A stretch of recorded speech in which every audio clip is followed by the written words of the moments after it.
Hello everyone, this is Manpreet from a Nursing Scoop and I welcome you all in AIIMS Last Minute Preparation series, and this is the third video of this series, and today I'll cover the 25 important points from the subject Fundamentals of Nursing. In the previous two videos I've covered the 50 important points from Medical Surgical Nursing. So do watch this video till the end and subscribe the channel if you have not subscribed yet, so that you can receive all latest notifications. Okay, so without wasting more time, let's begin with 25 golden scoops for NORCET AIIMS 2020. So starting with our first point, infection, nosocomial infection. These are the infections which occur within 48 hours of hospital admission or 3 days of discharge or 30 days of an operation. So in the exams, the question is asked like, after how many hours of hospital admission the infection occurred is known as the nosocomial infection. So your answer should be 48 hours. So the nosocomial infections are also known as the hospital acquired infections. So our next point is iatrogenic infection. So iatrogenic infection is also known as the doctor-induced infections, as these infections are directly related to the patient treatment or diagnostic procedures. For example, in case of blood transfusion, the patient develops septicemia. So here the septicemia will be the iatrogenic infection. So moving to our next point, the normal central venous pressure, that is CVP, is 2 to 6 mm of mercury. So this CVP is the right atrial pressure and the normal value is the 2 to 6 mm of mercury, and the value less than 2 mm of mercury suggests the low blood volume, and the value more than 6 mm of mercury indicates the fluid overload. So moving to our next point, while administering the ear medication to the adult or the child who is over 3 years, hold the pinna backward and upward. While in case of child who is under 3 years, who is less than 3 years or 3 year, hold the pinna backward and downward. Basically this is done to straighten the ear canal. So our next point is, the most abundant cation in extracellular fluid is the sodium. So these cations are the positively charged ions, and the most abundant cation in extracellular fluid is the sodium. And most abundant anion in extracellular fluid is the chloride. Anions are the negatively charged ions. So in case of extracellular fluid, the most abundant cation is the sodium and most abundant anion is the chloride. And in case of intracellular fluid, the most abundant intracellular anion is the phosphate and most abundant intracellular cation is the potassium. So these are very basic things, but important for examinations. So do remember all these. So moving to our next point, the most important aspect of hand washing is the friction. Whether it is a medical hand washing or surgical hand washing, friction is the most important factor.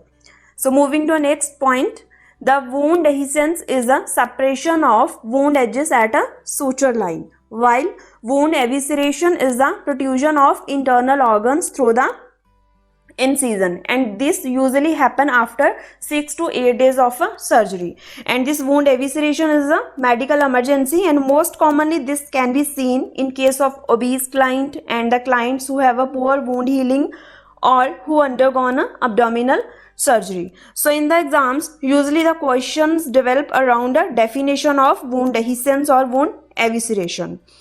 So moving to our next point, for nasogastric tube insertion, high Fowler's position is recommended. So there are the two reasons for high Fowler position.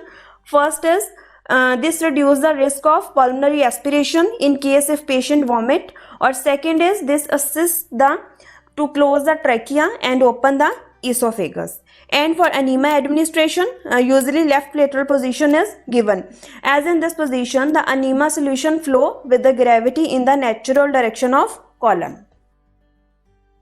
In increased ICP and craniotomy, Fowler position is recommended. So the head of the bed is elevated to 30 to 45 degree, as this position will facilitate the normal venous drainage.